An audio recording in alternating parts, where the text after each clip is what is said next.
नमस्कार दोस्तों, आपकी अपनी चैनल साइंटिफिक एस्ट्रो वास्तु में आपका हार्दिक स्वागत है। आज इस वीडियो में हम बात करेंगे जो भी कुंभ मेला लगने वाला है इसके बारे में। अब तक कई वीडियो आपने देखे भी होंगे, लेकिन हम इसमें शॉर्ट में थोड़ी सी विशेष जानकारी देने का प्रयत्न करेंगे। आशा करता हूँ आपको वीडियो पसंद आएगा, इसे आप अंत तक देखें। लेकिन उसके पहले अगर आपने हमारे चैनल को सब्सक्राइब नहीं किया है, लाइक नहीं किया है, शेयर नहीं किया है, तो रिक्वेस्ट है सबसे पहले सब्सक्राइब करें, लाइक करें, शेयर करें और बेल आइकन को दबाना ना भूलें, ताकि ऐसे ही वीडियो आपके पास सबसे पहले आए।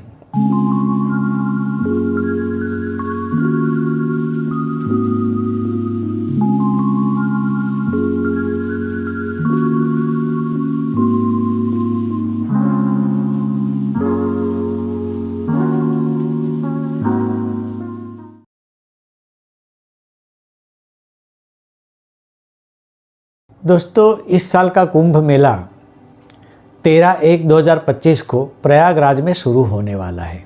परंतु इस कुंभ मेले की एक विशेषता है कि यह कुंभ मेला 144 वर्षों के बाद लग रहा है। इसीलिए इसे महाकुंभ मेला भी कहा जा सकता है। कहा जा सकता है नहीं, कहना ही है, नहीं तो डिफरेंस पता नहीं चलेगा। यह त्रिवेणी संगम पर लगेगा, जहाँ 3 नदियों का संगम है। एक है गंगा, दूसरी है जमुना और तीसरी है अदृश्य सरस्वती। और आप सब जानते ही हैं कि त्रिवेणी संगम में स्नान करने का महत्व बहुत ही ज़्यादा होता है। परंतु यहाँ जब तीनों सबसे महत्वपूर्ण नदियाँ मिल रही है, तो यह संगम स्थान अति उच्च कक्षा का गिना जाता है। यानी यहाँ जो स्नान करेगा उसे मोक्ष की प्राप्ति होगी।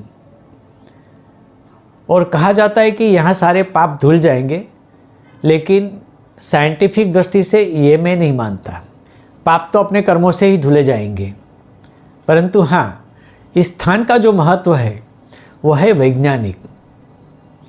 दोस्तों, इसमें ये जो 4 स्थान में मेले लगते हैं, कुंभ मेले, वह है सबसे पहला हरिद्वार, दूसरा है प्रयागराज यानी कि इलाहाबाद, तीसरा है उज्जैन और चौथा है नासिक। यह 4 स्थान में यह मेले लगते रहते हैं कित्येक अवधि के बाद, वो आगे बताऊंगा। अब यहाँ क्यों लगते हैं उसके 2 कारण हैं। सबसे पहला कारण मैं साइंटिफिक बताऊंगा कि इस जोन में सबसे ज़्यादा ग्रेविटेशनल फोर्स मिलता है।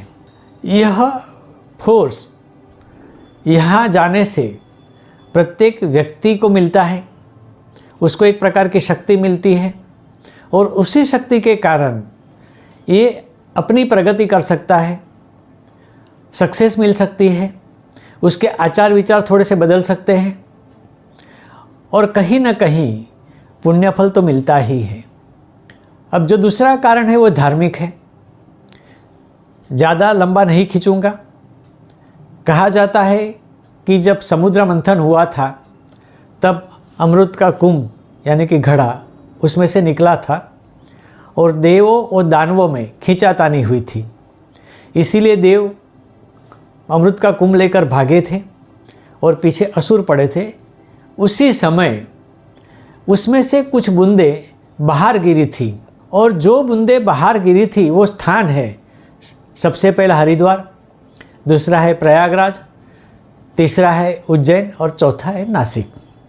इसीलिए कुंभ मेले यहाँ पर लगते हैं।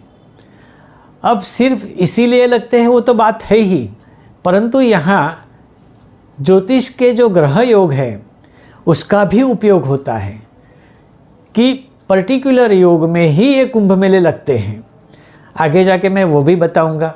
लेकिन सबसे पहले जानिए कि कुंभ मेले के 4 प्रकार होते हैं। एक अर्ध कुंभ मेला, एक कुंभ मेला या पूर्ण कुंभ मेला और एक जो है महाकुंभ मेला। इसीलिए मैंने पहले कहा था कि इस साल जो प्रयागराज में लगने वाला है उसे हम महाकुंभ मेला कहेंगे, क्योंकि ये 144 वर्ष के बाद लगता है। तो जो अर्ध कुंभ मेले हैं यानी कि आधा, वह हर 6 साल में हरिद्वार में और प्रयागराज में लगता है, और जिसे हम कुंभ मेला कहते हैं या पूर्ण कुंभ मेला भी कह सकते हैं, वह हर 12 साल में चारों स्थल पर लगता है, यानी हरिद्वार, प्रयागराज, उज्जैन और नासिक। परंतु महाकुंभ सिर्फ प्रयागराज में ही लगता है, और वह भी 144 वर्ष के बाद। अब थोड़ा सा ज्योतिष शास्त्र को भी इसमें सम्मिलित करते हैं कि कौन से ग्रह योगों में कहाँ कुंभ मेला लगता है। ये भी प्रिस्क्राइब्ड है, पहले से ही तय हुआ होता है। तो पहला है गुरु, और कुंभ मेले में ही नाम समाया हुआ है कुंभ, यानी गुरु जब कुंभ राशि में प्रवेश करता है तब जो कुंभ मेला लगता है वह हरिद्वार में लगता है। जब गुरु वृषभ राशि में प्रवेश करता है तब जो कुंभ मेला लगता है वह है प्रयागराज। जब गुरु सिंह राशि में होता है और सूर्य मेष राशि में होता है तब जो कुंभ मेला लगता है वह उज्जैन में लगता है। जब गुरु और सूर्य दोनों ही सिंह राशि में होता है तब नासिक में कुंभ मेला लगता है। यानी ये खगोल शास्त्र के हिसाब से इसका गणित होता है और उसी समय पे कुंभ मेले लगते हैं। हमेशा कुंभ मेले में शाही स्नान होते हैं। सबसे पहला शाही स्नान होता है, उसमें नहाने का अधिकार सिर्फ नागा बाबा को या नागा साधु संतों को लगता है। उनके अलग अलग अखाड़े होते हैं और पहला स्नान कौन सा अखाड़ा करेगा ये भी तय होता है, लेकिन इसमें हम ज़्यादा डिटेल में नहीं जाते हैं।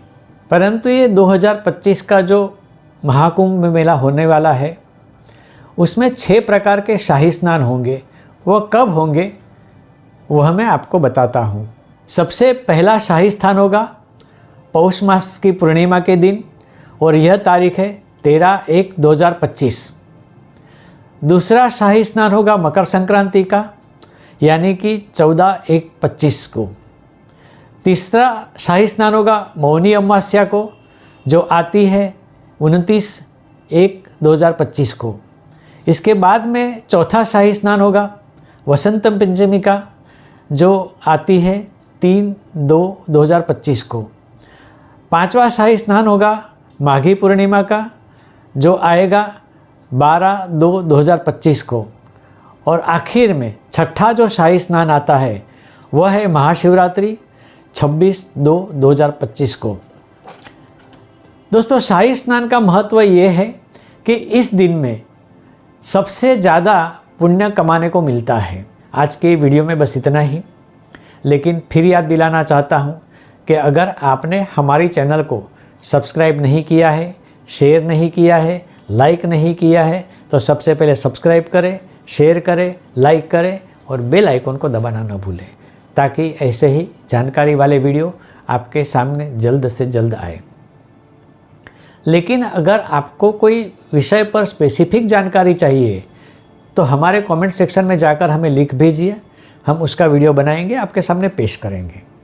और अगर आप हमसे कोई कंसल्टेशन चाहते हैं, परामर्श चाहते हैं, तो मेरे दिए गए नंबर पर आप मुझे व्हाट्सएप या फ़ोन से कांटेक्ट कर सकते हैं। तो आज के वीडियो में बस इतना ही। आगे आने वाले वीडियो का इंतज़ार करें। तब तक के लिए नमस्कार।